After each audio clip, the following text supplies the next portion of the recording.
Okay, Mike, my name is Gunn. I work for TechSide Aviation. I understand you've come over here from Australia to set up the business making the Mark 26B Spitfire, and you've got your new hangar here in Cisco, Texas, and you're going to walk me through, show me all the inventory of the parts that you have and how you put this airplane together, right? Yes, sir. Alrighty, off we go then.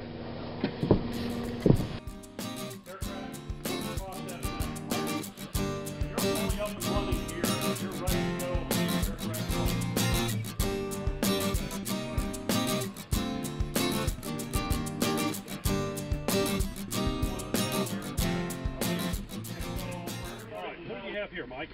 These are purpose-built radiator. They are, of course, you can see the depth, and if you take the overall surface area, it's a little bit under a normal radiator. We have two of these in the aircraft, and these are very efficient. They are aluminum, polished aluminum. They're pressure tested to 200 psi, so we know the quality is in there. Yeah. And they cool the motor very efficiently. And you have these purpose-built. And this is very identical to the wartime Spitfires. I knew they had two different kinds of scoops. This is like the later design scoop. Yes, absolutely. Very much mimicked. Because it worked for them, it ought to work for you, and it seems to, huh? Exactly. Yeah, love it. And of course, then we have the spinners. Yeah. These are quite a big spinner they had. And that's spun aluminum. Yes, it is. This is again the rudder. Yeah. Oh, that's a nice view of the rudder. There isn't it? Yeah. That's shows all the ribs here worked up. Yeah. It's again pre-assembled. That's how we send it out with the sheet on, of course. Yeah. And how do like just on the trailing edge here? You know, you've got a little bit of overhang. So is that rolled over, or is there a rolled piece that sits on there? Yes, it's rolled over and joined, and then riveted both sides. I see. Okay. And, we put a filler in to smooth it out. Oh, so empty. This is the empty propeller. You got that. It's full. So you're talking about the air inlet down here. That's the air intake for the engine, as was on the World War II Spitfire. Just exactly the same design, right? Yeah, it works exactly the same filtration system basically. It's not a dummy. It is real. They all work. This end here was a designated aircraft. That'd be M, you're flying, say M today, and I'm J. Yeah. We'd run along this thing with our pack on. M for mother, J for Johnny, that sort of thing. And you'd run along and you'd say, M's mine, and I'd be going for J. And they were always put there because you're running along line. So you could see it. You could see it. Yeah. This is an oil cooler in behind there. Now, the undercarriage, everything on this aircraft is functional. Yeah. Very similar to the original. Again, I wanted, it just turned out that way to do it properly. The aprons and everything, and of course the undercarriage is folds outward, as in the original Legacy Spitfire. Yeah. But everything on there is functional that pretty much was on the original. Yeah. And what actually raises and lowers the gear? Are they? It's electric. It's electric.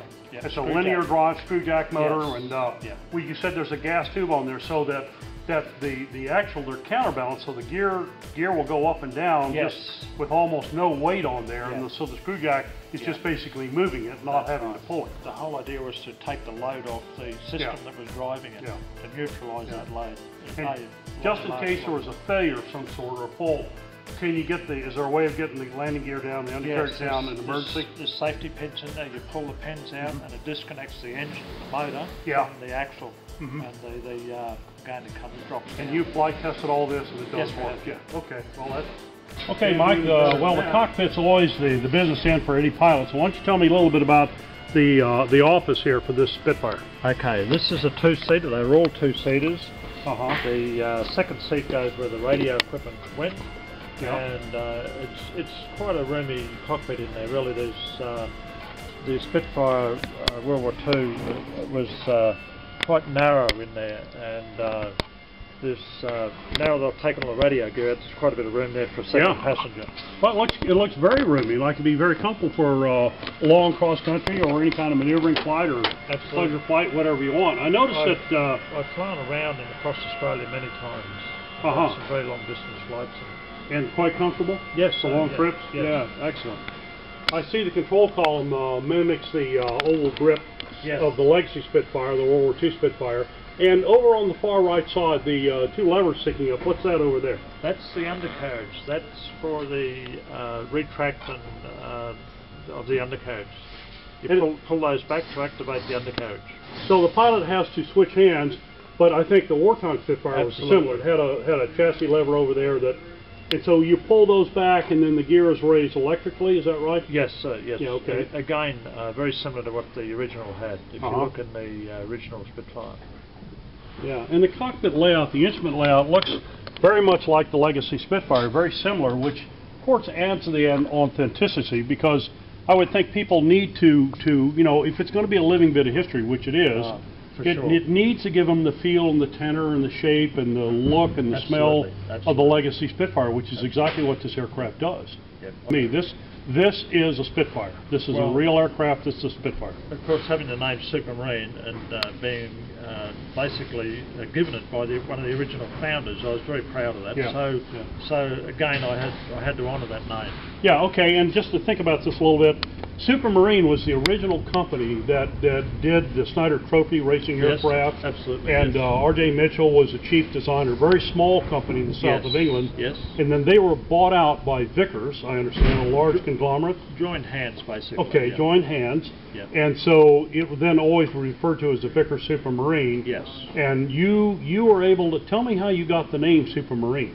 One of the ladies, there's two daughters of one of the original founders, and they're still alive. One's in England and one's in Australia. And had the very good fortune of the lady in Australia giving a speech at a walrus which was being unveiled and whatever in a museum. And walrus being one of the seaplane aircraft that Mitchell and their company built during the war, previous to the war.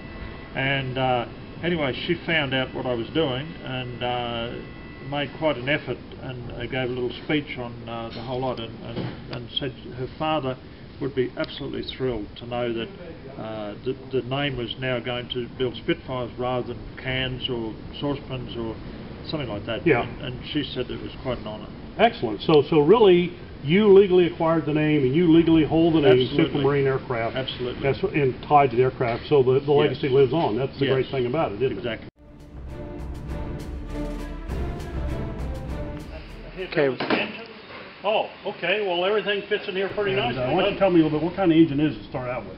This is the LS2, the Corvette, 430 horsepower. Over a number of years now, 7 to 10 years, we've developed this engine. We first got onto it when it came out brand new. We particularly like this engine because it's been designed by GM to run at very high revs all its life. It's basically a stationary engine. Beautifully developed, the sump's in the right place for us. It's got independent coils. We put a dual ignition system on electronic. We've developed that over the years too. But we basically use the core of the engine and we put solid billet rail, fuel lines and aircraft fittings on it. Well, Mike, tell me about the redrive in the aircraft. You told me this is your own design, and how does that work?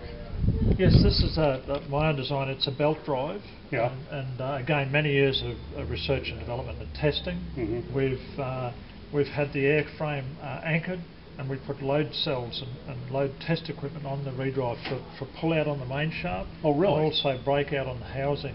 With this system in and running, you actually did G-load testing on it 2.5 times any load this would ever expect, and the deflection and movement on the redrive was almost not measurable. Yes, the engineer said it's almost too small to measure.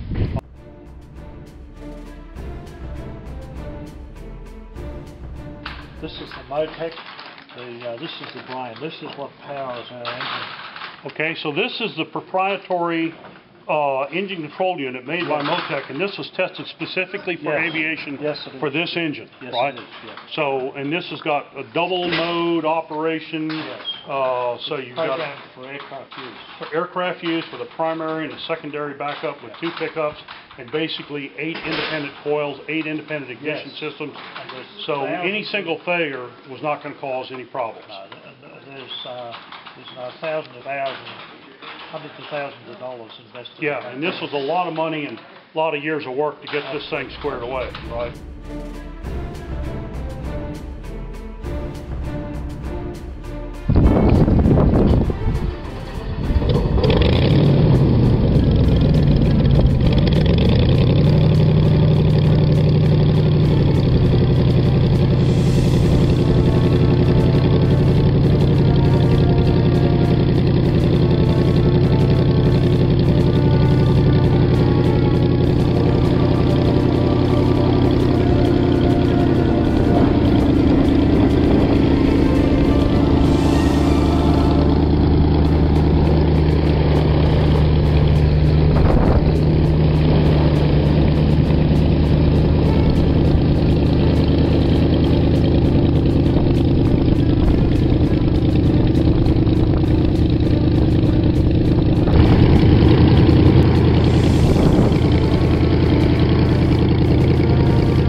Yeah.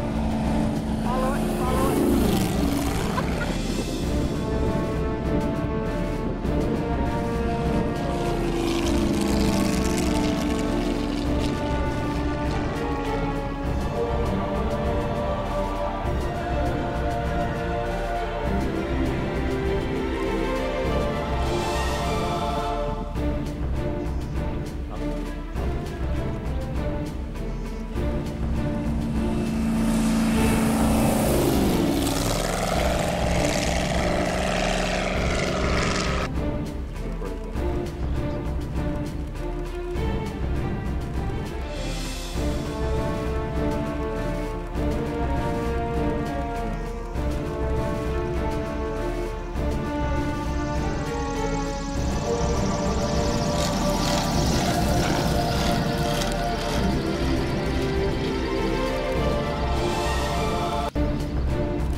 So much vibration inside?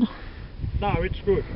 They're very smooth engine, beautifully smooth. It's very progressive power, lovely right through the full range. All right.